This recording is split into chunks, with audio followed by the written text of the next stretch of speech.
Bismillahirrahmanirrahim. Alhamdulillahilladzi gabina sa'adata fi dunya wal akhirah liman amana wa amilal a'malas sholihah.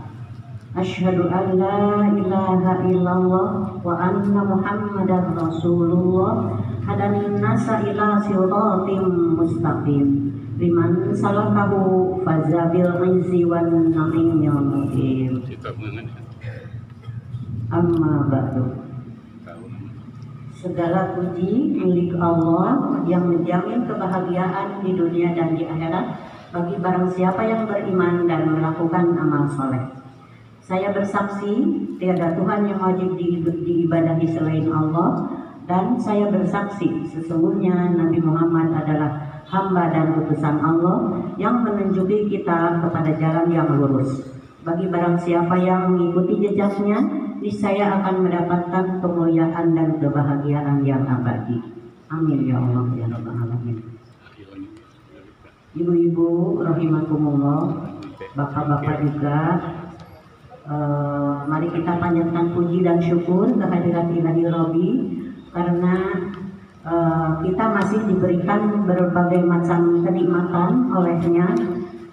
Di antaranya adalah nikmat iman, nikmat Islam, nikmat sehat, nikmat kesempatan, nikmat taufik serta hidayahnya, sehingga kita semua pada siang hari ini bisa hadir di sini untuk mendengarkan tausiah dari Ibu Ustadzah.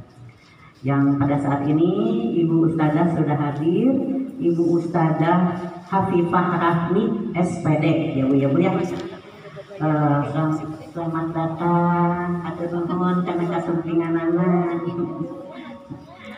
Ya ibu-ibu, saya mengucapkan terima kasih atas kehadirannya kepada ibu-ibu semua, atas langkahnya, kehadirannya yang tentunya disertai dengan niat yang baik untuk bertolabul ilmi, maka semoga bisa menjadi amal-amalan yang diridhoi Allah Subhanahu wa taala dan dicatat sebagai amal soleh. Dan terima kasih pula kami kepada ibu-ibu, bapak-bapak, para donatur. Atas nama Pak Haji Syamsuddin Bukhari, kami mengucapkan banyak terima kasih kepada para donatur yang telah menginfakkan sebagian hartanya. Semoga akan menjadi amal soleh yang dibalas oleh Allah Subhanahu wa taala dengan yang berlipat ganda, rezeki yang barokah, dan bisa bernilai sedekah jariyah. Amin ya Allah. Juga kepada yang telah mengadakan segala perlengkapan dalam bentuk berlangsungnya dan kelancaran acara pengajian ini, kami ucapkan terima kasih pula atas nama Bapak Syamsuddin Bukhari. Semoga akan menjadi amal soleh bagi Bapak Ibu sekeluarga dan juga bisa menjadikan amal-amalan sedekah jariyah. Bapak Ibu-ibu, baiklah kita sampai kepada acara berikutnya, yaitu tausiah dari Ibu Ustadzah Hafifah Rahmi SPD. Itu kebetulan ibu guru saya, ibu guru saya lagi di Pajagalan. Beliau masih cantik, masih awet dari dulu segini aja. Ya, mangga kepada Ibu Ustadzah Hafifah Rahmi kami persilahkan. Ibu-ibu, mari kita simak apa yang akan disampaikan oleh Ibu Ustadzah sehingga kita pergi jauh-jauh bisa mendapatkan ilmu yang bermanfaat. Terima kasih, selamat mendengarkan. Selamat menyimak.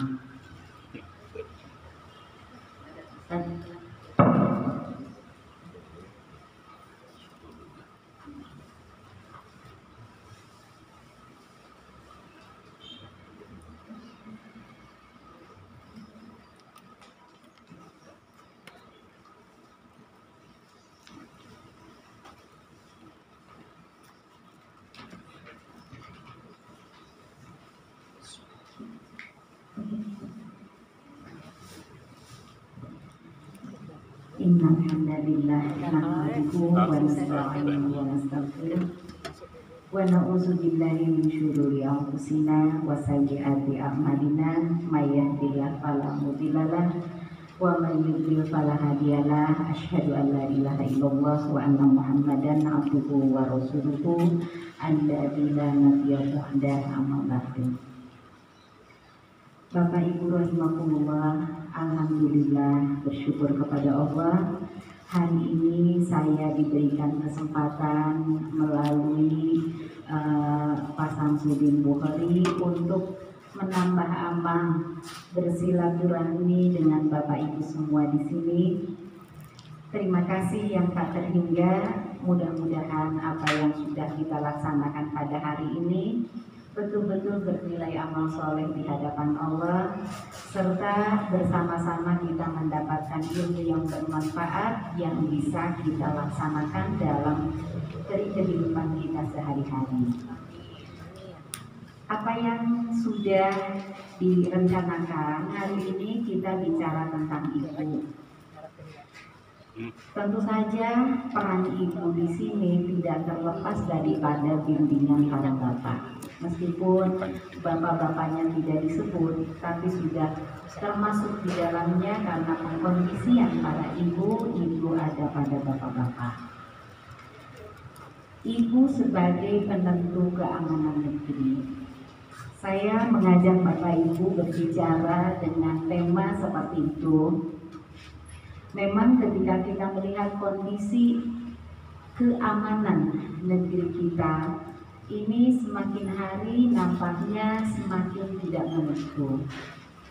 Bahkan seringkali orang-orang yang berada pada tugas sebagai keamanan tapi tak mampu memberikan keamanan. Tidak heran kalau Rasulullah SAW sejak lama sudah memerintahkan kepada setiap keluarga, dalam hal ini adalah ayah dan ibu, untuk membentuk laskar-laskar yang ada di rumah masing-masing, agar kemudian keluarganya bisa mendapatkan keamanan, tidak hanya dari orang lain, tapi anggota keluarganya sendiri pun bisa menjadi laskar keamanan bagi keluarganya. Terkait tema tadi, yang pertama kita melihat hadis riwayat Ad-Dailami yang bunyinya sebagai berikut: Al-mar'atu imadul biladi. Para ibu adalah tiang negara. Hebat ya Bu, tiang negara, gagah. Gagah jelita ibu-ibu. Idza sholahal biladu. Kalau para ibunya itu baik, maka insya Allah negara ini menjadi baik. Wa idza fasadat. Tapi ketika para ibunya rusak, fasadal biladu. Nah, Rasul mengatakan bahwa negerinya pun akan menjadi rusak. Jadi para ibu menjadi tolok ukur pada keamanan ketertiban sebuah negara. Mengapa demikian? Padahal para ibu bekerja tidak di sektor publik secara umum disampaikan dalam hadis. Apalagi kalau kita melihat negara-negara yang menjadikan hukum Islam sebagai dasar hukum di negara mereka. Kita lihat di yang sering dikunjungi orang di Mekah Madinah misalnya, karena orang yang umroh itu setiap saat banyak sekali, jadi banyak orang tahu tentang Mekah Madinah. Kita tidak melihat perempuan-perempuan berada di sektor publik. Perempuan-perempuan seperti di Indonesia yang bekerja dengan bebas bersama-sama para laki-laki.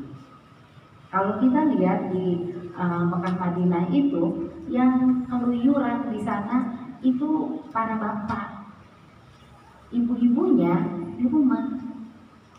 Nah, inilah yang disebut sebagai imadul bilad. Karena baik laki-laki ataupun perempuan, itu semua terlahir dan dibesarkan oleh kaum ibu. Ternyata yang menjadikan para ibu menjadi tiang negara itu bukan karena fisiknya, tapi karena karya ibu-ibu yang diberikan kesempatan oleh Allah lebih dekat dengan para anak. Itu karena Allah sudah memberikan kesempatan begitu rupa. Di sisi lain, para perempuan yang tentu saja tidak terdidik dengan baik, Rasul mengatakan, bahkan jadi wasiat Rasul saat beliau akan menghembuskan nafasnya yang terakhir. Beliau katakan, "An-nisa'u ittaqun nisa", titip para perempuan. Karena memang ketika baik, maka luar biasa negara itu akan menjadi baik. Tapi justru ketika tidak baik, inilah yang menjadi bahayanya. Karena para perempuan itu, kata Rasul, "Maka tuba di finnasi fitnatun adharu ala rijali minan nisa". Aku tidak tinggalkan fitnah atau ujian yang lebih berbahaya bagi para laki-laki kecuali yang namanya perempuan. Nah, inilah yang dikhawatirkan oleh Rasul, karena kalau perempuan-perempuan itu tidak baik, maka para laki-lakinya kan menjadi rusak karena fitnah atau godaan daripada perempuan-perempuan tersebut. Kita melihat kondisi negara manapun atau orang-orang yang kita anggap sebagai orang yang hebat, ternyata seringkali runtuh, rusak karena godaan para perempuan. Nah, inilah yang dikatakan, yang dikhawatirkan oleh Rasulullah pada hadis ini. Bahkan Bapak Ibu lebih jauh, pernah Rasulullah mengatakan kepada para ibu, "Ya ma'syaron nisa", wahai ibu-ibu, katanya, ibu-ibu itu harus banyak sedekah sama banyak istighfar. Karena ibu-ibu, padahal ibu-ibu tuh tenaganya cuma segini, lalu akalnya juga kalau dibanding dengan laki-laki, itu laki-laki jauh lebih hebat. Allah sudah menciptakan otak laki-laki berbeda dengan otak perempuan. Tapi ternyata perempuan bisa mengalahkan para laki-laki. Laki-laki itu diberikan akal yang sempurna oleh Allah. Kemudian yang keduanya, para laki-laki itu diberikan tenaga yang lebih daripada perempuan. Diberikan postur tubuh yang berbeda dengan perempuan. Nah, ibu semua, kalau kita amati, ternyata para ibu dengan dirinya itu mampu memperdaya orang-orang yang kuat akal. Nah, itu karena salah satunya dikatakan oleh Rasul seperti itu. Perempuan-perempuan kalau dia itu rusak, maka dia akan jadi fitnah, akan jadi ujian, akan jadi godaan buat para laki-laki. Dan kemudian akan terjadi anak-anak yang lahir dan itu tidak menjadi anak-anak yang baik. Mereka adalah penghuni negeri, baik laki ataupun perempuan. Di sisi lain, kalau perempuannya ini baik, soleh, maka Rasul katakan, "Adunya mata'un", dunia ini memang perhiasan, tapi wa khairu mata'iha al-mar'atus salihah. Tapi yang dikatakan sebagai perhiasan terbaik di dunia ini adalah perempuan yang soleh. Bukan hanya perempuan, tapi perempuan yang soleh. Kesolehannya inilah yang membuat dia layak menjadi perhiasan yang terbaik. Karena dialah nanti yang akan mampu menjaga keamanan negara dengan melahirkan dan mendidik anak-anak yang jujur, laki perempuan yang hebat, yang baik agamanya. Kemudian itu adalah persoalan perempuan.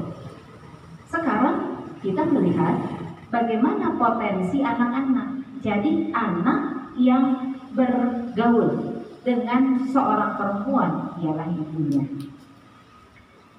Hadis ini sudah kita kenal baik.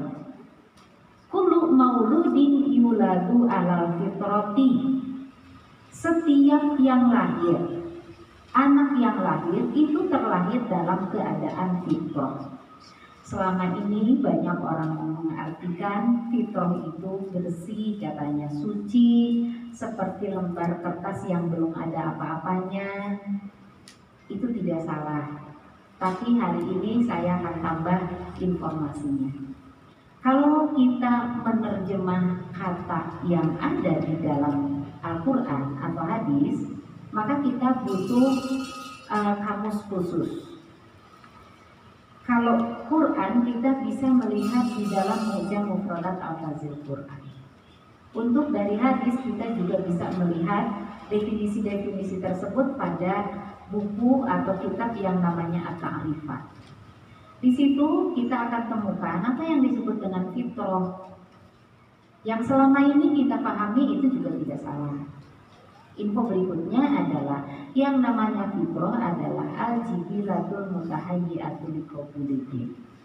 Yang namanya fitrah itu adalah satu sifat, satu karakter yang cocok menerima ajaran Islam. Maka kalau kita melihat di dalam hadis ini dikatakan kullu mauludin yuladu ala fitrati, kemudian baru fa'abawahu. Di hadis yang lain ada tambahnya, kullu mauludin yuladu ala fitrati hatta yugroba anhu lisanahu, katanya. Sampai setiap anak terlahir fitrah, punya sifat seperti tadi. Jadi ada karakter yang siap untuk menerima Islam. Ajaran Islam melarang orang untuk berdusta. Berdusta itu haram hukumnya, tidak boleh dilakukan. Itu termasuk salah satu qauluz zur, kata-kata kotor. Maka anak-anak kecil pada umumnya mereka jujur, yang kita bilang polos sama anak kecil, gitu. Padahal sebetulnya itu adalah fitrah. Makanya sok ayat cerita geningan ya Bapak Ibu, cerita tukang kredit yang lagi ke rumah-rumah. Saya pikir begitu masa zaman bahula, zaman saya lagi kecil, itu sok ayat tukang kredit berkelana gitu ke door to door, ngambil cicilan dari pelanggannya. Kalau sekarang kayaknya nggak musim kayak gitu ya Bapak Ibu, kita langsung transfer aja. Nah, kalau kita perhatikan itu ibu-ibu, karena yang ngeriditin biasanya ibu-ibu suka ngajak anaknya bohong. Tapi anak-anak bukan artinya tidak mau diajak bohong, tapi emang anak-anak mau fitrah. Dia punya karakter cocok dengan aturan Islam. Tidak ada ajaran Islam yang mengajarkan bohong. Makanya jujur anak-anak mah. Ibunya bilang, nah kalau nanti ada tukang kredit bilang ya, gitu. Ibu nak ke Majalaya. Sudah datang tukang kredit, si anak nurut kan? Mang, kata ibu, hari ini ibunya nggak ada, ibunya ke Majalaya. Si Morgan tanya lagi, Cep, Majalaya, nah paling mana cana eta teh? Gitu. Tadi ya aku tanyain dulu. Ibu, Majalaya di mana? Kata mamanya ini. Langsung ketahuan ibunya ngumpet. Nah, itu dibilang, budak mah polos. Itu bukan polos, sebenarnya itu fitrah. Makanya seorang anak itu menjadi fitrah sepanjang dia belum bergaul banyak dengan orang lain yang tentu saja membawa sifat-sifat yang buruk. Makanya dikatakan dalam hadis tadi hatta yuqraba'an lisanahu, sampai fasih lisannya. Kalau anak-anak udah fasih lisannya, ya ngobrol atau dengan temannya. Dia juga nanti punya komunitas tersendiri. Nah, inilah yang dimaksud dengan fitrah. Jadi semua orang itu terlahir muslim, jujur, pinter, semuanya begitu, dengan berbagai macam sifat-sifat baik. Tapi kemudian, kenapa jadi berbeda? Fa'abawahu, di sini dikatakan abun. Abun itu arti katanya ayah. Tapi kalau kata abawahu itu artinya ayah dan ibu. Namun ada beda.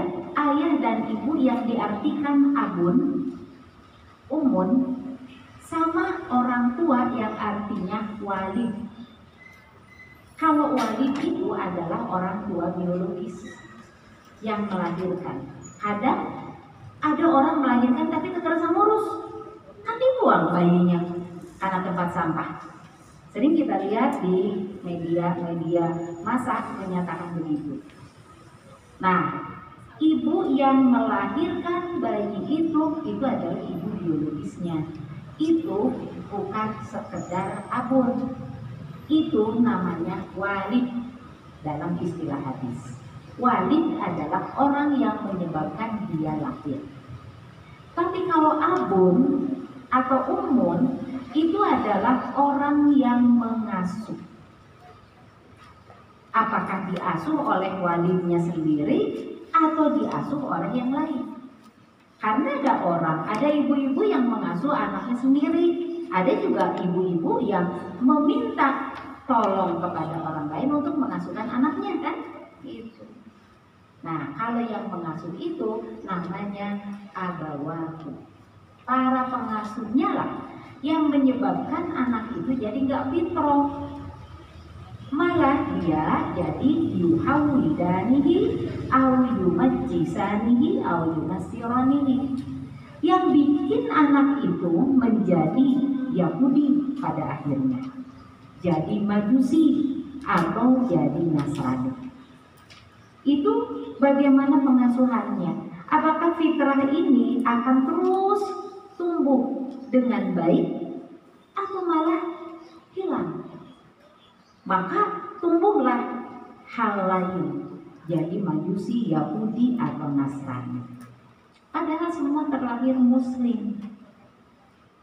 Jadi kalau ada orang yang bilang, ibu, bapak, Anda Islam turunan ya, karena bapak ibunya dulu adalah Islam. Nah, udah yang tahu kesini juga.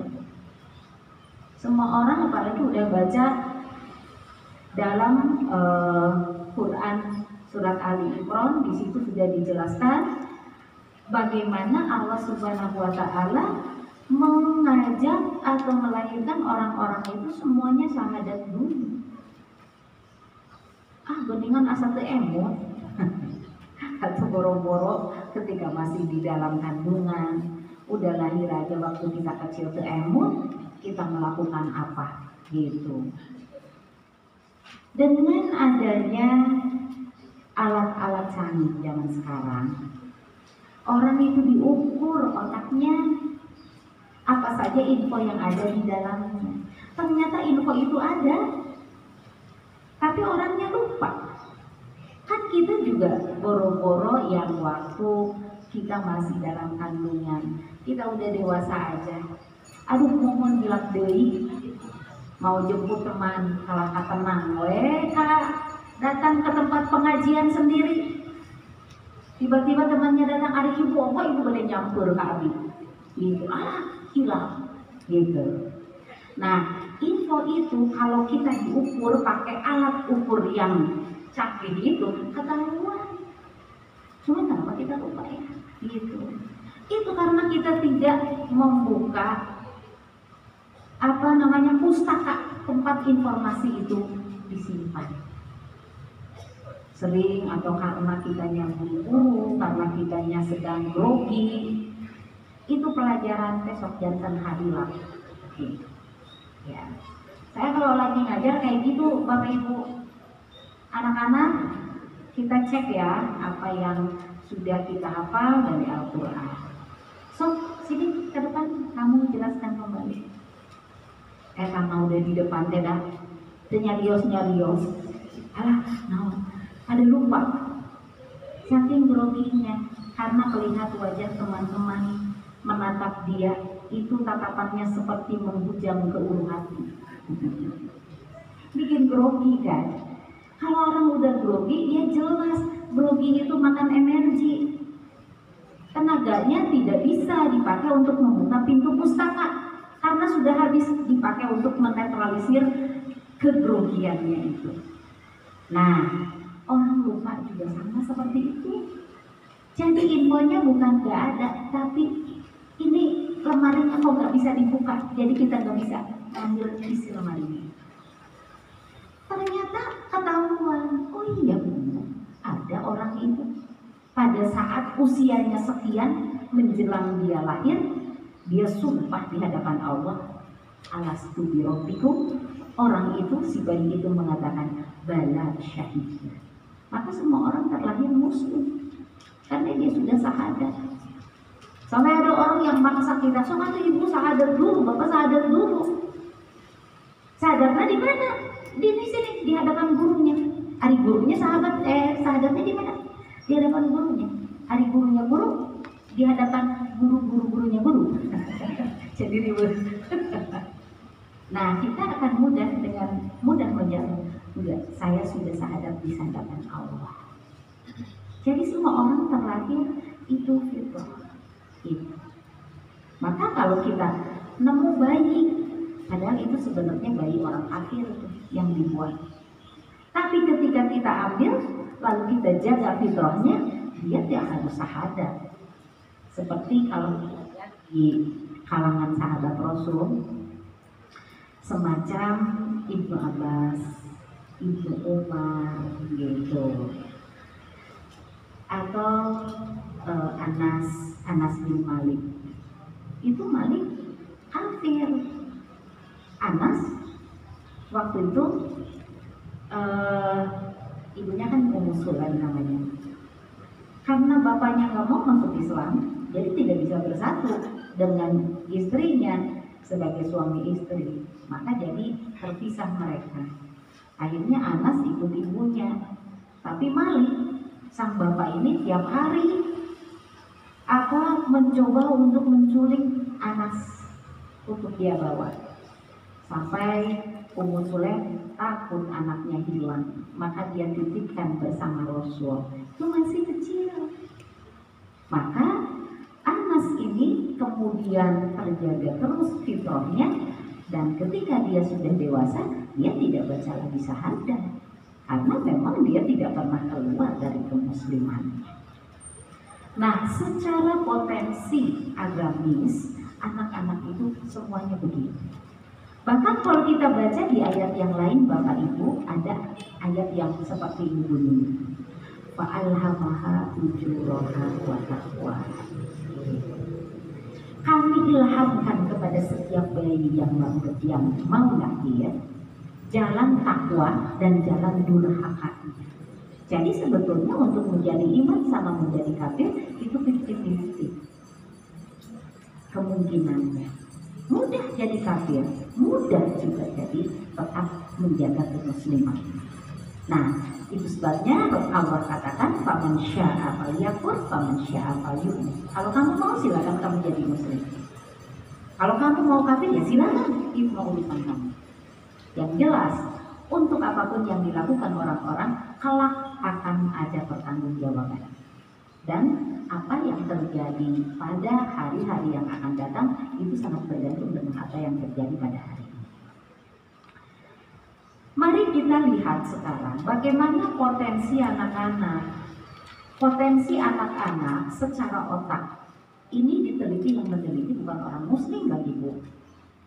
Bapak ini ada namanya Osbora, White, sama Bloom. Mereka ini adalah orang-orang yang para profesor ahli dalam bidang pendidikan. Bahkan Profesor Bloom bagi para guru itu tuh, wah, taksonomi Bloom itu selalu diobrol-obrol gitu kalau kita ada penataran guru. Nah, mereka bertiga itu melakukan satu penelitian, lalu hasil penelitiannya diinformasikan. Nah, ini hasilnya. manusia pada usia 4 tahun sudah mencapai 50% otak orang dewasa. Jadi ngajak anak kecil ngobrol itu sebetulnya bisa. Mereka bisa mengerti dengan kata-kata orang tuanya, mengerti kata-kata orang dewasa, karena otaknya sudah setengahnya orang dewasa. Itu di usia 4 tahun. Bayangkan anak itu kan 4 tahun masih belum keluar rumah. Mereka masih ataupun kalaupun sudah belajar bersekolah, mereka mungkin akan masuk di kober, ya, di kelompok bermain mereka ini. Kemudian pada usianya yang ke-8 tahun, bahkan mereka katakan sebelum 8 tahun, mereka sudah memiliki kecerdasan 80% orang dewasa. Wah, ini apalagi? Sudah 80% kecerdasan orang dewasa di usianya yang ke-8. Maka tidak heran kalau anak yang usianya 8 tahun ini, Ibu, waktu satu saat saya di Surabaya itu menyaksikan ada anak umurnya 8 tahun, bahkan belum nyampe 8 tahun, masih 8 tahun jalan katanya, masih 7 tahunan gitu. Itu dia sudah fasih menggunakan 6 bahasa sekaligus. Ibunya menikah dengan orang Amerika. Jadi bapaknya ingin anaknya pintar, pakai bahasa Inggrisnya. Jadi kalau ngomong dengan bapaknya itu pakai ngomong bahasa Inggris. Gitu. Ibunya adalah dosen bahasa Perancis. Si ibunya juga ingin bahasa Perancisnya anak itu menguasai. Jadi anak itu bahasa Inggris, bahasa Perancis bisa. Nah, di sekolahnya kan dia pakai bahasa Indonesia.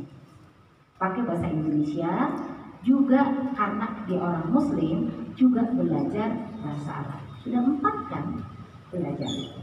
Jadi ada bahasa Perancis, bahasa Inggris, bahasa Arab, bahasa Indonesia. Satu lagi, dia itu akan belajar bahasa Jawa halus dengan pembantunya, bahasa Jawa halus dengan ibunya. Terus ada bahasa Jawa slang gitu ya, karena suka ada kan Bu bahasa-bahasa itu yang slangnya begitu. Kayak kalau bahasa Inggris itu one tuh jadi wana, girl tuh jadi gonna gitu. Itu nggak ada di dalam kamus. Itu hanya disebut bahasa slang. Kalau bahasa Arab juga ada.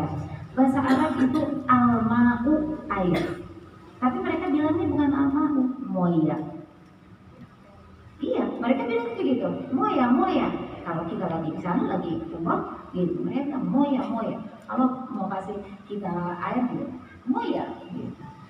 Nah, moya itu aslinya adalah al-ma'u. Kalau dibilang na'am itu iya, mereka nggak bilang na'am, mereka bilang aywa. Gitu. Moya, aywa. Gitu. Nah, itu slang. Bahasa Sunda juga ada slangnya. Gitu. Jadi bahasa yang digunakan hanya pada kelompok-kelompok tertentu. Misalnya dalam bahasa Sunda mah aya bahasa budak. Itu di kalangan budak, we ayana sapertos ibak, bobo. Gitu. Itu tidak, kalau orang dewasa siram gitu. Kalau bobo ulem gitu. Kalau dalam itu hanya ada pada bahasa anak saja, itu slang gitu. Terus dalam bahasa yang lain juga katanya gitu. Nah, ibu si anak ini ternyata memiliki dalam satu waktu gitu. Saya memang nggak ketemu di Surabaya, saya ketemunya di Jakarta pada satu seminar. Jadi para ahli bahasa itu menyatakan kalau mau ngajar anak-anak bahasa, ajari mereka di bawah 8 tahun. Mereka akan seperti native speaker. Mereka akan jadi bisa bicara dengan gaya sesuai dengan pemilik bahasanya. Nah, itu dicontohkan ada anak itu yang orang Surabaya gitu.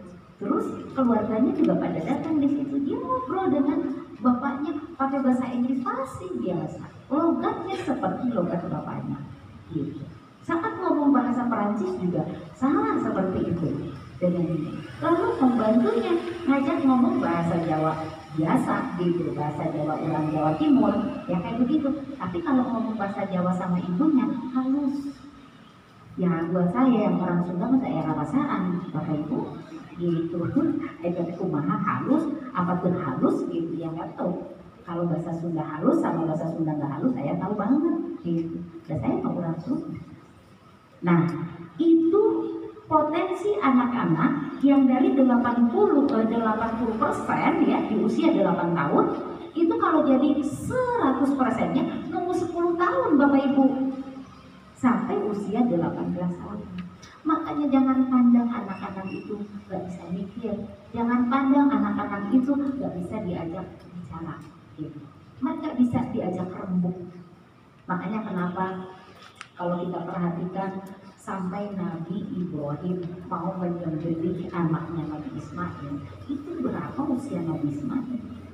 Itu memang kecerdasan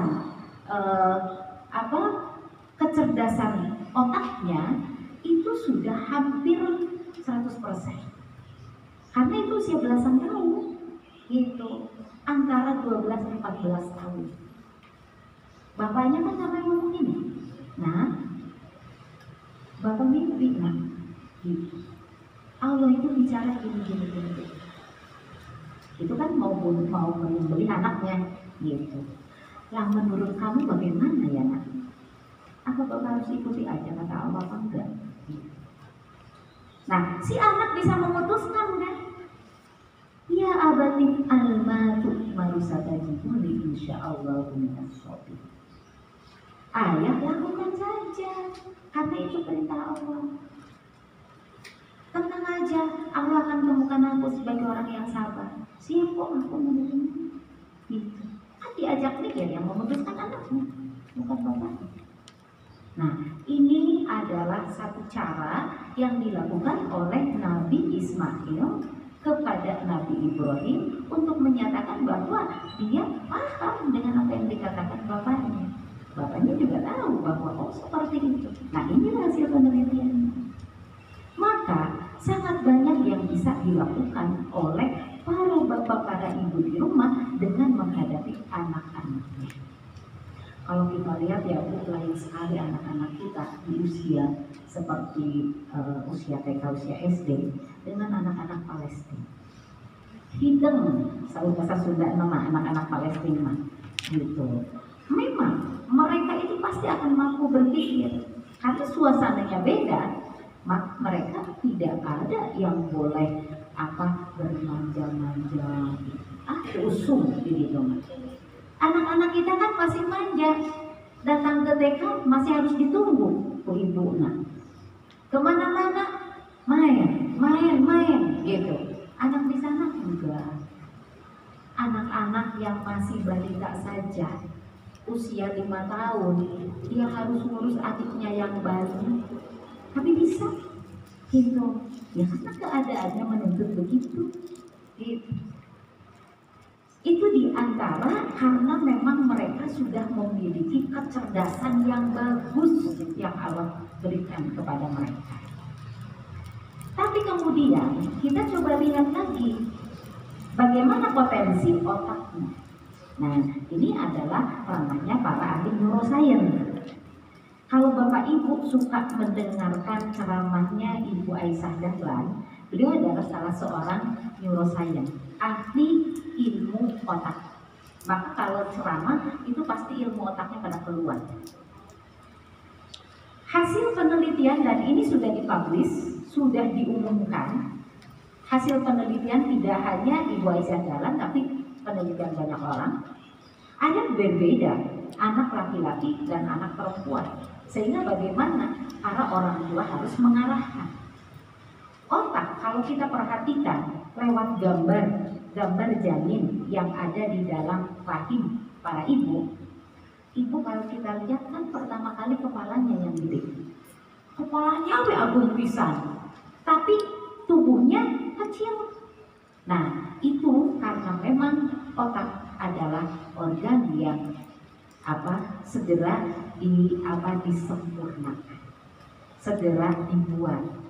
Maka ibu-ibu yang hamil di usia di bawah 4 bulan itu diberikan berbagai macam vitamin oleh dokter agar pembentukan otaknya optimal.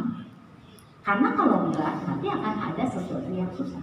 Kayak orang bangun rumah, maka nutrisi adalah materialnya. Kemudian kesehatan ibu hamil, tukangnya, emang tukang temboknya.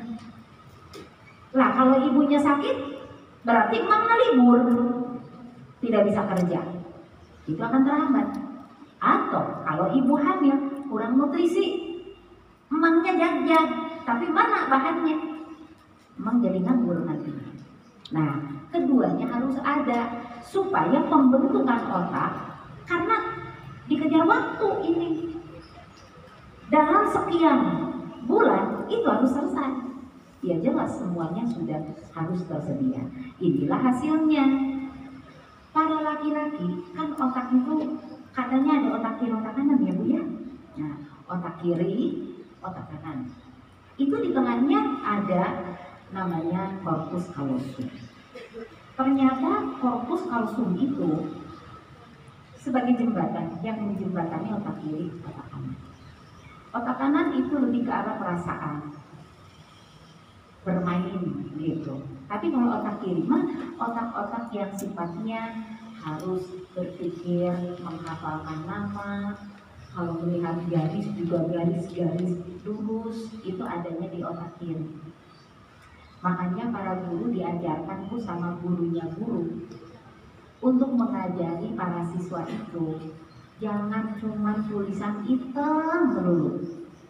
Itu yang hitam itu ada di otak kiri. Kalau otak kiri terminnya pendek, mudah lupa.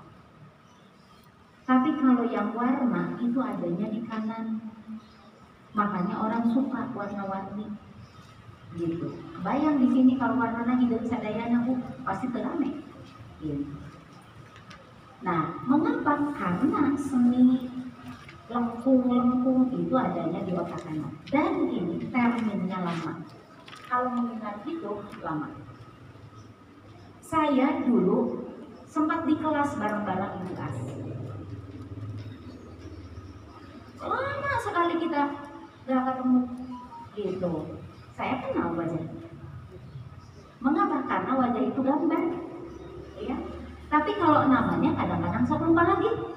Keonggelan ya gitu. Gitu.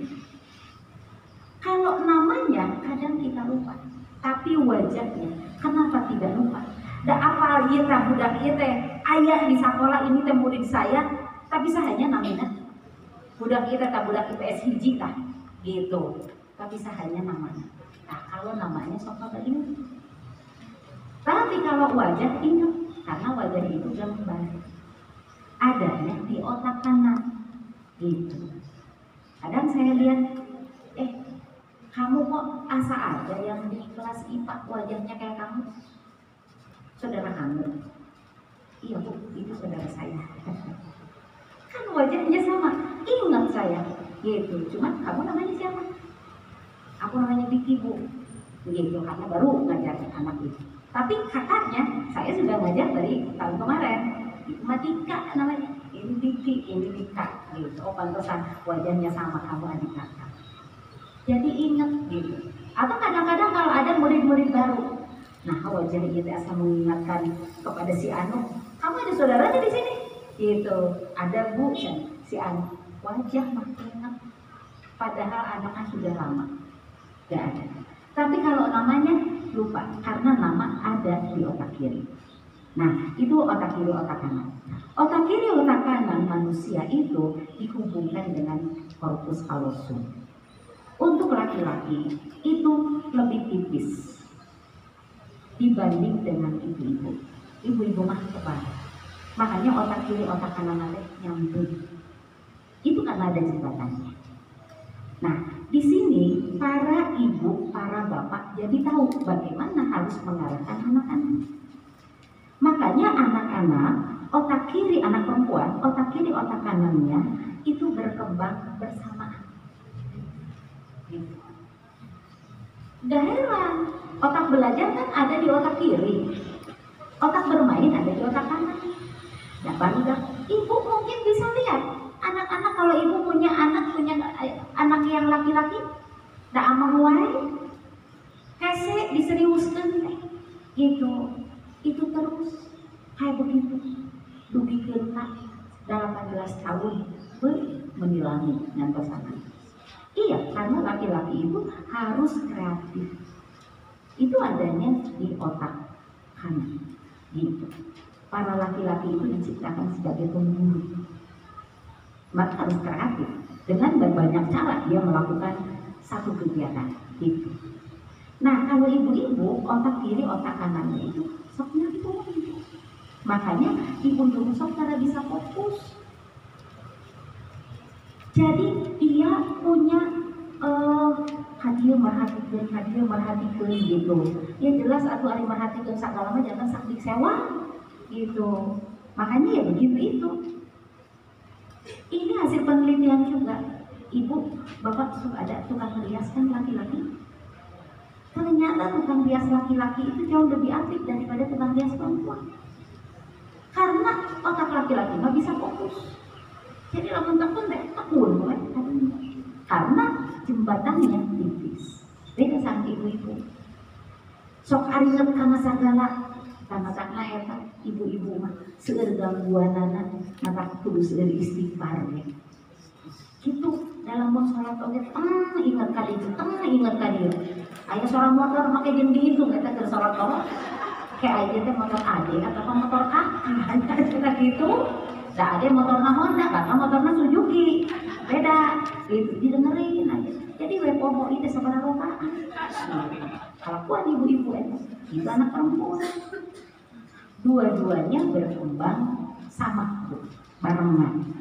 Makanya kita suka bilang cepet hidung anak perempuan, bisa dititipin, beda dia udah laki. Gitu. Anak laki-laki masuk cara ingat karena cara itu kan. Gitu.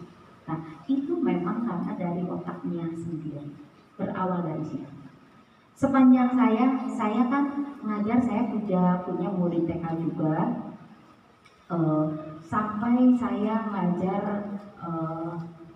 asana berbagai usia lah, sampai ngajar ibu-ibu yang sudah ibu-ibu dewasa, ibu-ibu yang sudah lansia juga gitu.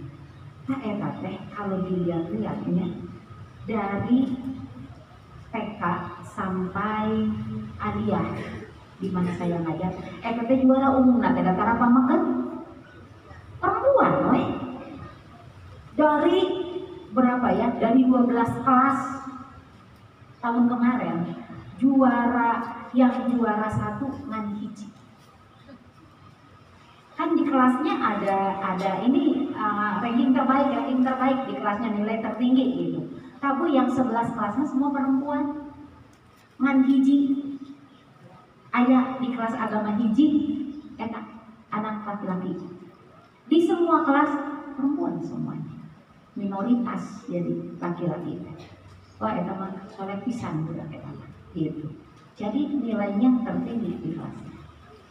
Nah, ini nggak aneh, karena itu dia. Ibu-ibu, gitu, perempuan pada akhirnya, kalau ibu bapak ngajak ngobrol mereka, itu mereka suka kalau ngajak ngobrolnya itu ibu teh tong bari ngajakeun naon. Yang fokus we kamana. Karena otak kiri otak kanan dia dua-duanya main fokus. Nah, ngomong sama anak perempuan dilihat makanya wajahnya. Ngomong sama anak laki-laki, anak dilihat. Gitu. Mereka nggak mau. Mengapa begitu? Ya karena udah dari sononya Allah membuatnya begitu. Ya. Makanya bapak-bapak mah beda dari ibu-ibu mah suka kalau pengajian teh. Maka bapak-bapak mah di sini cuma berapa orang. Bapak-bapak mah nggak suka begitu. Kalau bapak-bapak sudah diskusi, tak harus. Kalau bapak-bapak suruh ngedengerin kayak begini mereka gitu. Kenapa? Otaknya aja. Gimana saloleh rugi namanya malah dia gitu. Super soleh gitu. Nah ini memang tidak heran. Jadi mereka sudah ada apa namanya sudah ada tempatnya tersendiri. Kemudian Bapak Ibu ada hipotalamus kan di kepala di otak itu. Hipotalamus itu adalah otak tanggung jawab, otak makan, otak seksual gitu. Nah hipotalamus ini adalah otak tanggung jawab. Makanya tantang para ibu, para bapak, kalau kepada anak laki-laki menyatakan bertanggung jawab, wah dia terhina banget. Karena Allah sudah berikan itu yang namanya hipotalamus laki-laki 3 kali ukuran perempuan. Saking gedenya. Mereka itu peka pada akhirnya terhadap sensor-sensor, peka terhadap gejala-gejala gitu. Ini luar biasanya para laki-laki. Dan kita tidak. Kita kan biasa-biasa, tanggung jawabnya seperti itu. Nah, laki-laki itu seperti itu. Makanya kalau ada anak laki-laki lalu dibilang kamu tidak bertanggung jawab, mereka menolak banget. Gak berani memang menyangkal kepada ayah ibunya, tapi hatinya dianggap maaf. Nah, kemudian para perempuan diberikan kosakata sehari kurang lebih 20.000 kata untuk dikatakan, disampaikan. Bapak-bapak mah enggak, cuma 7.000 aja. Jadi ibu-ibu hampir 3 kali ngomongnya dibanding dengan bapak-bapak gitu. Maka kalau ibu bapak melihat anak laki-laki pulang dari sekolah, dia udah habis kata-katanya, udah dipaksa ngomong, itu komunikasi kita jadi jauh. Nah, belajar apa tadi? Bisa mengerjakan ulangannya. Terus seribu malingna teh data. Kali-kali ingat hipotalamusnya. Yang pertama dia tawarin makan. Nah, makan. Dia nggak ngomong, cuma ukur yang kepala aja. Dan cuma segitu. Tong diajak ngobrol. Kalau ibu bapak mau ngajak ngobrol anak laki-laki, nanti pagi-pagi itu masih utuh 7.000, belum panas gitu. Dia cerita gitu. Makanya kadang anak laki-laki saya bilang gini, mama aku mau ngomong tapi besok ya. Nah pagi-pagi pulang dari masjid kita ngaji biasa keluarga di rumah, beres ngaji. Nah biasanya saya ke dapur, ibu mama udah ke dapur gitu, yang besar kayak mau ke dapur gitu. Nah dia baru bisa ngomong banyak di situ. Kalau udah malam, boro-boro, sana bapak-bapak juga pulang ke rumah, ibu-ibu yang udah ditaruh bu, dan mereka dia emak gitu pasti lapar karena mereka punya rasa lapar 3 kali lebih daripada ibu. Nah itu yang kita pahami ya dari hasil penelitian orang-orang. Itu sebabnya maka kita sampai sekarang kepada hadis Baihaqi adalah hak anak-anak dari orang tuanya. Berarti ini kewajiban orang tua. Apa itu? An-yusina adabahu, untuk dijadikan baik adabnya, akhlaknya. Sebuah akhlak itu mencakup banyak hal. Karena akhlak itu adalah penampakan dari afeksi, kognisi, dan psikomotor. Jadi kalau para guru di sekolah itu menilai anak-anak itu selalu dari 3. Yang pertama dari nilai afeksi, ya, nilai tata kesopanan mereka. Yang kedua dari nilai kognisi, pengetahuan mereka, dan yang ketiga dari nilai psikomotor, itu nilai keterampilan mereka. Dari ketiga unsur ini maka berbentuklah satu yang disebut dengan akhlak. Jadi kalau yang namanya akhlak itu bisa menjadi sebuah kebiasaan yang tidak harus mikir dulu baru dikerjakan. Tidak. Yang namanya akhlak itu adalah sesuatu yang dilakukan oleh seseorang tanpa berpikir panjang. Seorang yang dermawannya sudah jadi akhlak, saat dia melihat orang yang layak dibantu, dia keluarkan duitnya. Tanpa dia berpikir, oh besoknya saya harus apa? Ini duitnya ada berapa? Oh nanti kalau saya butuh apa? Enggak. Orang yang dermawannya sudah jadi akhlak, maka spontan dia akan lakukan. Orang yang jadi penolongnya itu sudah jadi akhlak, maka dia melihat orang yang harus ditolong, dia tidak berpikir tentang, oh aku nanti bagaimana ya? Ada orang tercemplung gitu, masuk ke dalam sungai misalnya, dia nggak berpikir, oh baju aku basah, aku buka baju dulu dong, wah kabur ke mana, hanyut, gitu. Orang yang menolongnya itu sudah jadi sebuah akhlak, maka dia udah nggak pikir tentang dirinya. Ketika ada orang nyemplung ke situ, ada anak kecil nyemplung ke situ, dia harus tahu nyemplung deh dia, gitu. Jadi spontan itu lakukan. Nah, maka ini ada satu peristiwa panjang di balik an yuhsina adabahu. Ada peristiwa panjang yang membutuhkan pengetahuan tentang yang tadi itu. Anak terlahir dalam keadaan fitrah. Bagaimana kondisi kecerdasan seorang anak, bagaimana potensi otak anak laki dan perempuan. Itu Allah ciptakan tidak sama. Maka kalau ada orang transgender yang LGBT dengan dia, Bapak Ibu sekarang, dan anak mau bisa normal. Sebab orang yang jadi laki-laki dan menjadi perempuan dengan tugasnya masing-masing, itu karena otaknya yang pertama kali. Maka pada transplantasi otak di mana? Nggak akan bisa. Nah, itu sebabnya maka Allah melarang. Termasuk Bapak Ibu, para orang tua yang seringkali membuat anaknya jadi ingin transgender. Kita kan melihat, kenapa anak-anak kok tumbuhnya laki-laki tapi asal perempuan atau sebaliknya. Itu salah satu diantaranya adalah karena perlakuan. Bahkan justru karena ketika ibu waktu hamil itu sering banyak emosi negatif. Maka bayi-bayi yang lahir itu akan punya hormon yang berlainan dengan fisiknya. Allah lahirnya anak laki-laki, tapi anak hormon yang banyaknya hormon perempuan. Nah ini dijelaskan banyak sama Ustaz Jaidul Akbar. Manusia memang makhluk hormon, gitu. Maka kalau ibu-ibunya pada saat hamil itu tidak sejahtera batiniahnya. Nah, ini kan tugas bapak-bapak berarti. Gitu. Maka tunggu nanti bapak ibu akan punya PR besar kayak ngurus anaknya. Mungkin sampai perlu terapi medis dengan suntikan-suntikan hormon.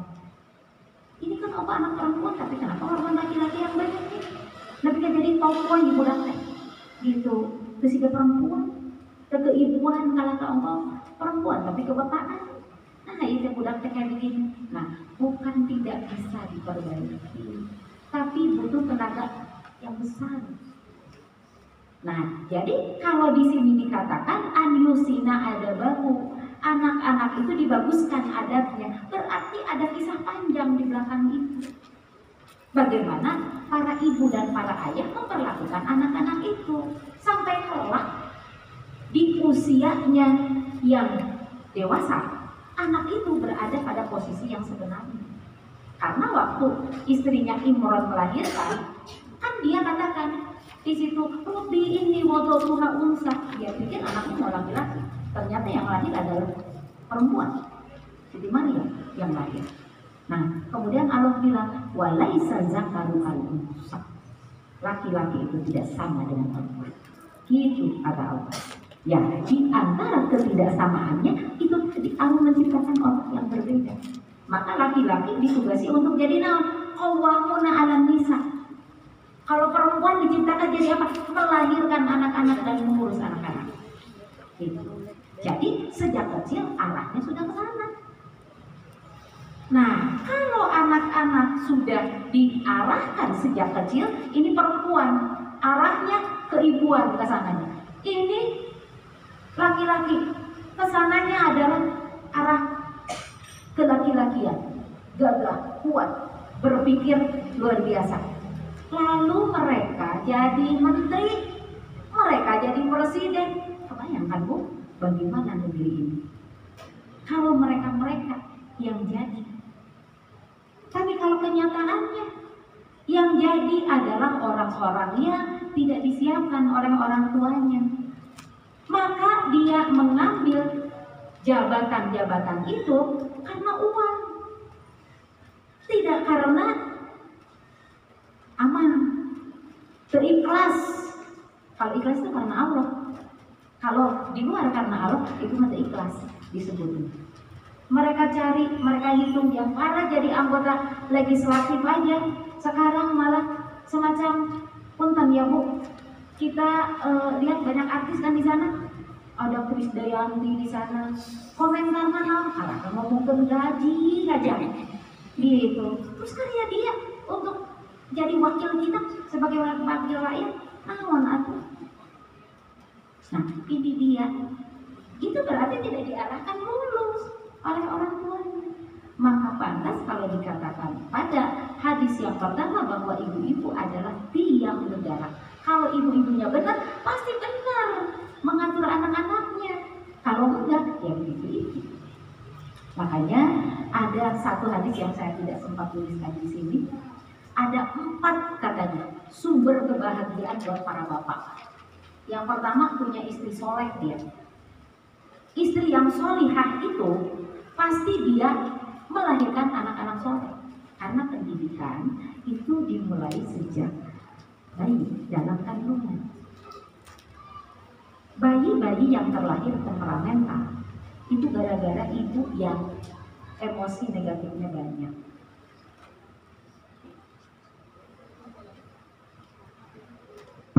Kita sampai jam berapa Pak Samsudin?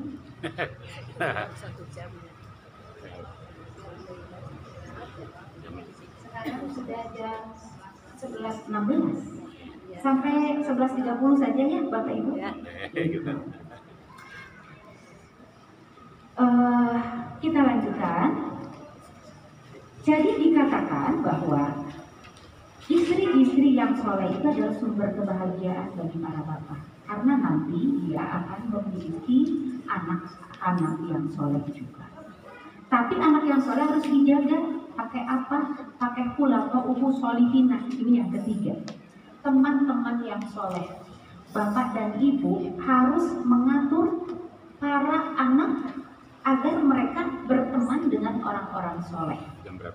Yang keempatnya, bapak tidak boleh tinggalkan anak dan tinggalkan ibu karena alasan apapun. Banyak diantaranya karena alasan pekerjaan. Bapak harus tinggalkan ibu dan anak-anak. Bapaknya keluar negeri sana, ibunya di dalam negeri. Ketemunya nanti udah 6 bulan. Nah, terus nasib anak-anak bagaimana? Nasib kesejahteraan hati istrinya bagaimana? Maka pantas sumber kebahagiaan yang keempat adalah mata pencahariannya adalah di negerinya sendiri. Berarti dia tidak harus tinggalkan keluarganya. Nah, ini hadis yang terakhir dari Nasai yang menyatakan bahwa kita harus punya laskar di rumah masing-masing. Segala sesuatu yang di dalamnya tidak mengandung zikrullah merupakan perbuatan sia-sia kecuali yang satu adalah itu sebetulnya filosofinya dalam sekali Bapak Ibu. Ketika di sini ada dikatakan melatih berkuda. Melatih berkuda karena memang kuda yang difungsikan zaman itu dilakukan untuk perang, untuk melakukan mempermudah mata pencaharian para bapak.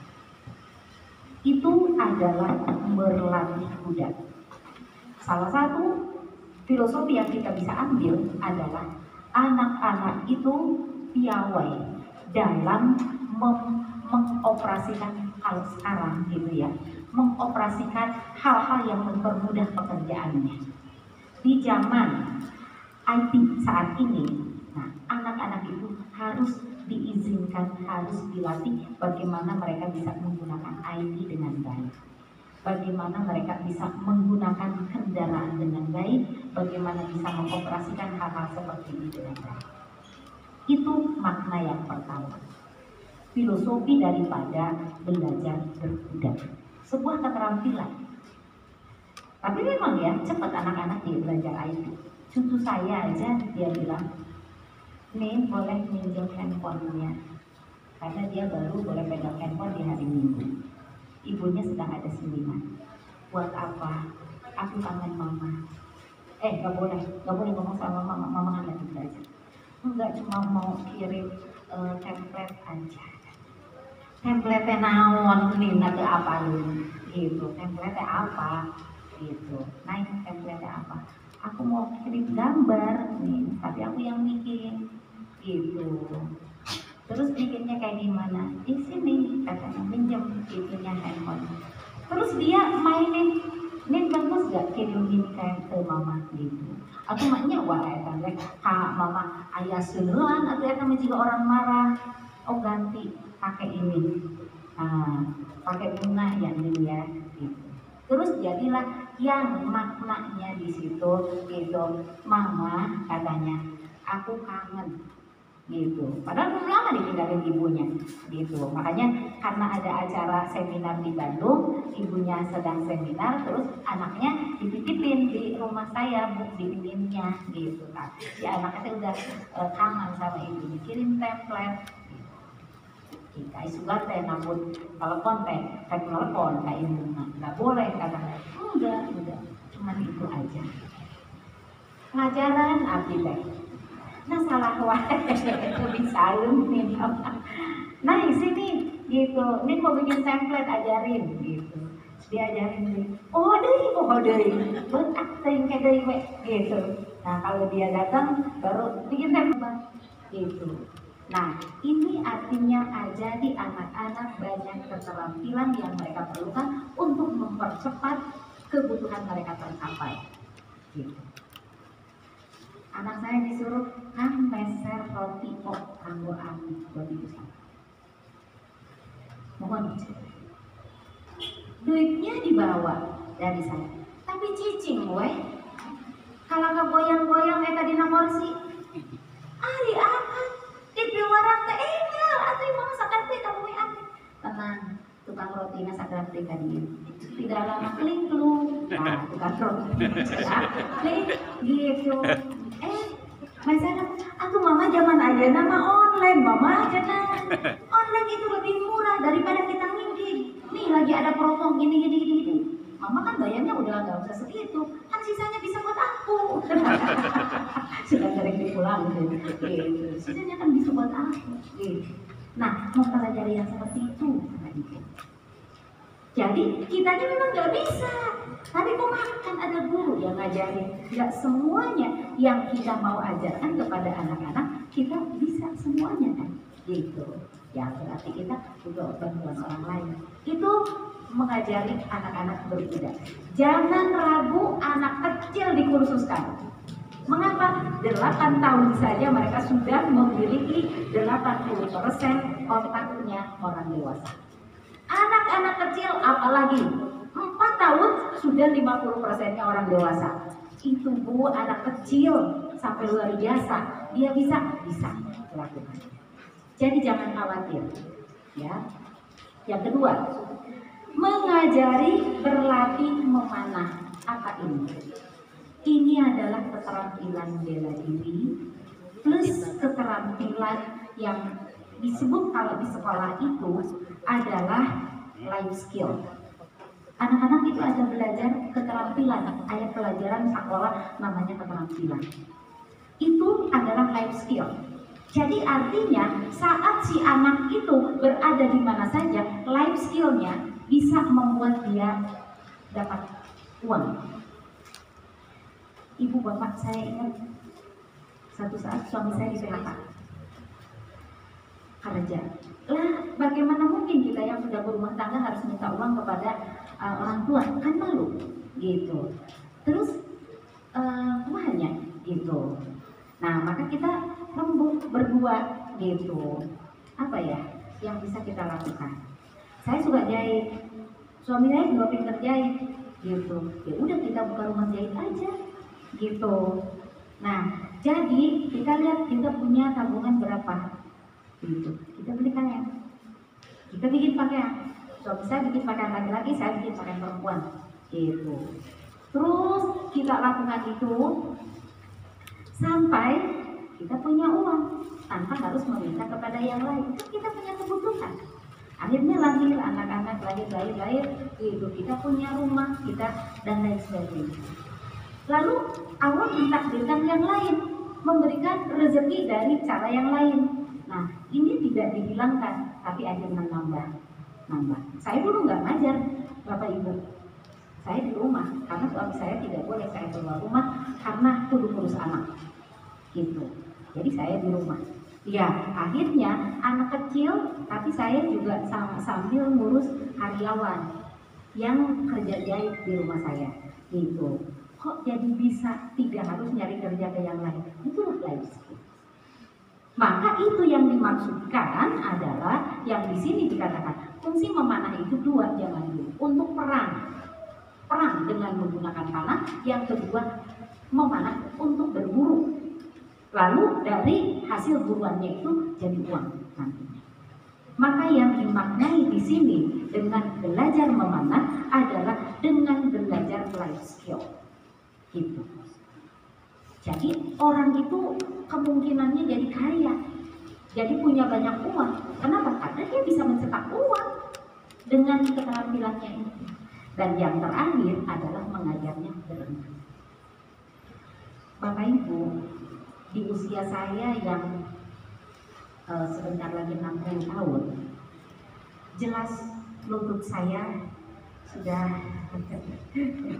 seperti ini gitu ya, tutur-tukan, sudah kurang oli gitu. Karena sudah menopause, kalau perempuan ya jelas hormonnya sudah sangat sedikit diproduksi.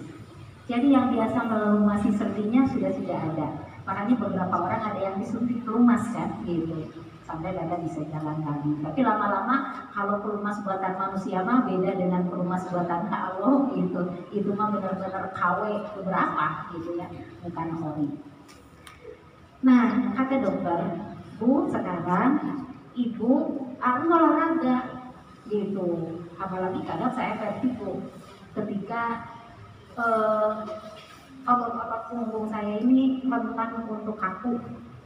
Jadi kalau saya ke karaos mengerjakan tugas gitu, itu Bu kadang 3 jam 4 jam saya bisa bertahan di meja tulis.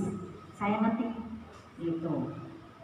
Sampai tiba-tiba punggung teh jadi kaku. Nah, itu mengakibatkan vertigo. Karena suplai oksigen, suplai darah ke otak jadi tersumbat gara-gara kaku eta salurannya. Lalu kata dokter, buku ya mah memang mau tidak mau, kalau nggak mau vertigo, eta teh kada olahraga unggal dintang. Terus kudu kumaha atuh?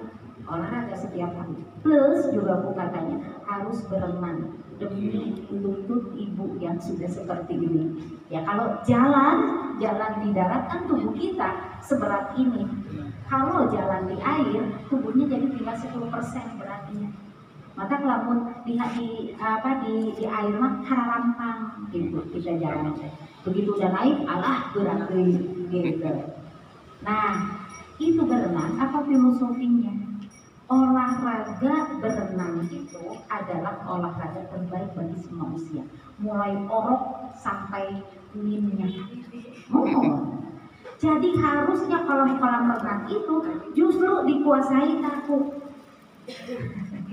para lansia gitu, yang harus tetap berolahraga tapi dia tidak boleh jalan karena sendi-sendinya sudah pada rusak. Itu tidak bisa dihindarkan, itu harus begitu. Apa filosofinya dengan berenang? Berenang itu yang pertama bahwa orang harus sehat, fisiknya harus kuat. Itu yang pertama. Yang kedua, berenang itu berarti dia tidak boleh berhenti berusaha. Makanya Rasul katakan hidup ini seperti berenang yang panjang. Kalau orang tidak berenang, maka dia akan tenggelam. Kalau orang tidak berkarya, tidak membuat amal, maka dia akan didatangi setan. Jadi hidup ini tidak boleh punya waktu yang kosong. Selalu harus diisi dengan amal-amal, tentu saja. Nah, inilah dengan berenang. Jadi ada dua filosofi di situ. Yang pertama harus beramal, tidak berhenti, dan yang kedua adalah berolahraga supaya tubuhnya sehat. Nah, inilah yang diinginkan oleh Rasulullah dengan barisan Rasul yang panjang. Maka tentu tidak akan jadi barisan atau memperpanjang barisannya Rasul kalau jenis manusianya seperti anak Nabi Nuh yang namanya Kan'an. Iya kan? Nabi Nuh salah tafsir waktu itu. Dia rasa anaknya itu yang namanya Kan'an itu ahlinya. Makanya dia berdoa sama Allah, dia minta sama Allah, ya Allah kenapa engkau tenggelamkan, padahal dia adalah ahliku, engkau sudah janji kau akan selamatkan ahliku. Allah menjawab seketika, innahu laisa min ahlik, orang itu bukan keluargamu. Apa penyebabnya? Innahu amalun ghairu sholih, amalnya nggak soleh. Gitu. Jadi seperti yang disampaikan tadi, kenapa harus dikawal? Ini yang namanya fitrah. Lalu diperkuat menjadi seorang yang baik adabnya. Baik adab itu bukan hanya sekedar sopan santunnya, tidak. Ini adalah sebuah karakter. Berarti dia punya keterampilan apa? Dia kesopanannya kayak gimana, pengetahuannya seperti apa. Nah, itu terbentuk dalam satu kalimat yusina adabah. Ada kisah panjang di belakangnya. Maka tentu kita harus tahu modal awalnya, bagaimana anak-anak itu ternyata sangat luar biasa diberikan Allah kepada kita. Jadi peluang-peluang yang Allah berikan kepada kita luar biasa. Ibu-ibu terutama yang menyusui bayinya, wah itu sangat hebat. Karena pola intelijensi seorang anak bisa jadi pintar atau nggak pintar, kumaha ibuna sanes kumaha bapakna. Kumaha ibuna, begitu. Kenapa? Nabi Yusuf sama Bunyamin beda dengan Yahuda. Itu beda ibu, padahal kan bapaknya sami Nabi Yakub. Itu beda karena ibu. Pendidikan itu sudah mulai ketika bayi masih dalam kandungan. Lalu 2 tahun pertama itu pola intelijensi terbentuk. Makanya sangat sayang kalau para ibu meninggalkan bayi-bayinya diurusi oleh orang lain, meninggalkan bayi-bayinya tanpa menyusuinya langsung sendiri, karena itu adalah tempat atau waktu yang paling luar biasa untuk para orang tua mengawal fitrahnya tetap ada. Demikian. Ada yang mau ditanyakan Bapak Ibu sebenarnya? Oh, mangga silakan ya.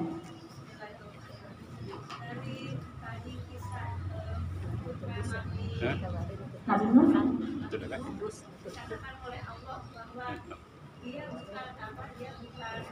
keluarganya, betul. Betul. Bukan keluarga, ya.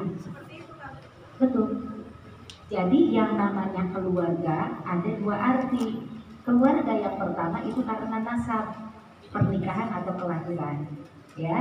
Itu berlaku pada saat kita Allah membagi waris. Itu karena ke pernikahan atau kelahiran. Tapi itu pun akan jadi batal ketika beda agama, gitu. Ya kan jadi bukan ahli kalau udah beda agama. Nah, sekarang yang kedua, yang namanya ahli itu adalah seiman, sama-sama soleh. Gitu. Ibu di dalam salah satu surat di Juz Amma ada kalimat begini. Fa'amman utiya kitabahu biyaminihi fasawfa yuhasabu hisaban yasira wa yanqalibu ila ahlihi masrura. Nah, ahli di situ bukan ahli dalam nasab, tapi ahli dalam arti seiman. Orang yang menerima catatan amalnya dengan keridhaan Allah, maka dia akan berkumpul dengan keluarganya dalam keadaan sukacita. Nah, keluarga di situ bukan keluarga nasab gitu, tapi keluarga karena seiman. Gitu. Satu lagi Bu, Mangga. ada banyak anak yang dilahirkan dia sebagai laki-laki atau juga sebagai perempuan, tetapi kemudian seiring perkembangan dia menjadi lebih dewasa, dia kemudian berubah, padahal kan dia sudah memiliki porsi otaknya itu adalah otak laki-laki ataupun otak perempuan, tapi kemudian dia ya katakanlah menyimpang gitu. Misalkan yang laki-laki menjadi seperti perempuan ataupun sebaliknya. Sebetulnya apa yang menyebabkan itu? Karena kan banyak orang yang kemudian menyebutkan itu adalah kelainan, Betul. yang kemudian menjadi harus kita maklumi. Iya. Padahal kan di dalam agama itu tidak boleh yang Iya, betul. Iya. Allah di dalam Al-Quran mengatakan bahwa hanya menciptakan dua jenis saja, laki-laki dan perempuan. Lalu dikatakan tadi pada saat lahirnya Siti Maryam, Allah mengatakan laki-laki itu bukanlah perempuan. Bagaimana dengan seiringnya waktu, kemudian si anak yang laki-laki tapi jadi juga perempuan atau sebaliknya. Nah, perjalanan inilah yang saya katakan tadi, bagaimana para ayah dan para ibu harus mengawal fitrah anak ini sampai pada masa dewasanya itu tetap ada gendernya sesuai dengan yang Allah ciptakan. Mengapa itu jadi berubah? Itu yang saya bilang tadi. Pertama, dikarenakan ibu yang hamil banyak emosi negatif waktu itu, sehingga proses tubuhnya menimbulkan hormon-hormon negatif karena perasaan yang negatif itu. Maka begitu lahir si anak laki-laki, misalnya bayi laki-laki, tapi kenapa hormonnya banyak hormon perempuan? Yang tadi itu ibu gara-gara kecemasan, gara-gara emosi negatif, maka bapak-bapak juga ini harus benar-benar tekan kontrak ketika istrinya hamil demi anak mereka. Nah, itu yang pertama. Yang kedua, Pak Bawamu itu karena lingkungan. Seorang ibu atau ayah yang ingin punya anak perempuan misalnya, tapi ternyata terlahir laki-laki. Obsesinya itu terus ada. Jangan yang sampai besar, Bu, kecil aja kerasa. Saya merasa suami saya merasa sangat bersalah dengan anak saya paling besar. Beliau kan waktu itu wartawan. Dia saya tidak periksa di USG waktu itu ini anaknya laki atau perempuan gitu. Jadi kita belum tahu yang lahir itu siapa, laki atau perempuan. Kemudian pada saat saya melahirkan, suami saya lagi nggak ada. Nah, kemudian saya sengaja dia bilang gitu, anaknya laki atau perempuan. Karena subuh-subuh saya lahir malam, subuh-subuh dia udah pulang, langsung ke rumah sakit gitu. Mana bayinya? Terus bayinya sama saya. Terus bayi itu kritis gitu. Terus saya bidannya perawatnya ngomong, ini laki-laki. Emang kenapa? Gitu. Dianya perempuan rupanya. Ibu nanya itu aja karaos. Gitu, karaos. Si anak itu nggak bisa benar-benar dekat sama bapaknya. Gitu, sampai astagfirullahaladzim. Gitu. Itu karena ayat apakan berenangnya terbiasa dihapus gitu, sampai ya harus dengan cara apa lagi gitu si anak itu bisa dekat. Anak saya tiga laki-laki semua. Pas anak kedua, anak ketiga, suami saya udah masak. Saya nggak pernah USG gitu. Pokoknya mah nu lagi sahawe gitu. Pas begitu anak kedua, anak ketiga lahirnya laki-laki, arepet loh geningan apa banget. Bapaknya berangkat dia nangis mau ikut. Anak pertama mah nggak pernah gitu.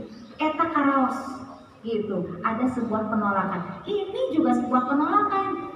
Makanya bapak atau ibunya seringkali memperlakukan anak itu karena obsesinya tadi ke karaos, memperlakukan sebagai anak perempuan gitu. Ibu pernah dulu, saya ada ayahnya kan karena nonton TV ya, dulu yang sempat nonton TV teh ada siapa yang anak perempuan, dia tuh laki-laki tapi dianya jadi asal yang jadi perempuan gitu.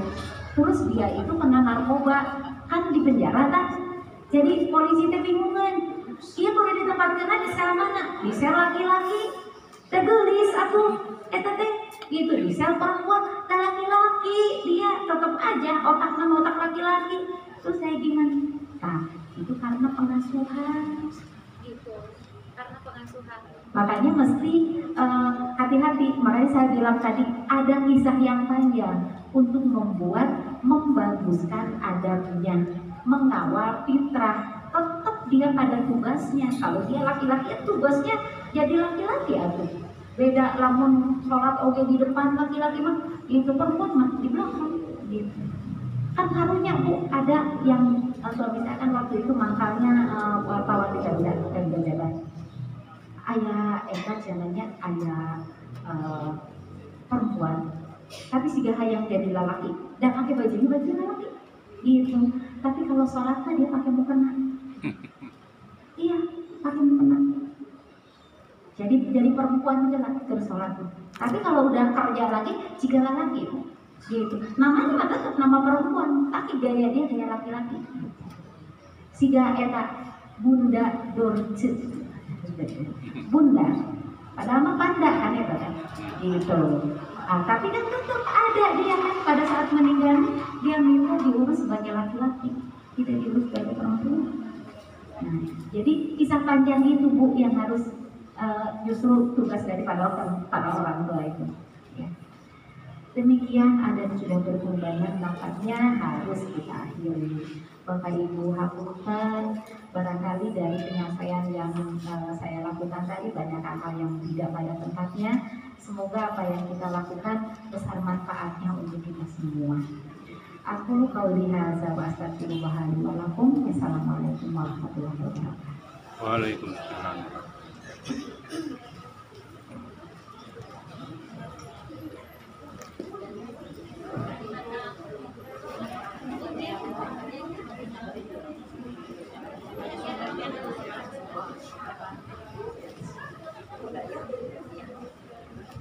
Terima kasih kepada Ibu Ustazah yang telah menyampaikan tausiahnya.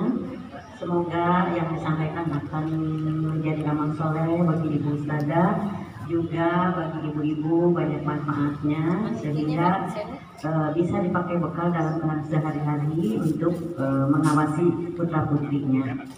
Terima kasih Ibu Ustazah, semoga Ustazah selalu dalam kesehatan, selalu dalam lindungan Allah Subhanahu wa Ta'ala, dan bisa diberikan kelancaran kemudahan di dalam menuju pulang ke rumah. Amin ya Allah ya Rabbal Alamin. Ibu-ibu semuanya, terima kasih atas segala perhatian. Mohon maaf atas segala kekurangan dan kehilapan. Yang salah dari saya, yang benar dari Allah. Semoga Allah mengampuni saya. Ibu-ibu juga memaafkan saya. Kita akhiri dengan doa majelis. Subhanakallahumma wa bihamdika asyhadu an la ilaha illa anta astaghfiruka wa atubu ilaik. Terima kasih atas segala perhatiannya. Mohon maaf atas segala kekurangan.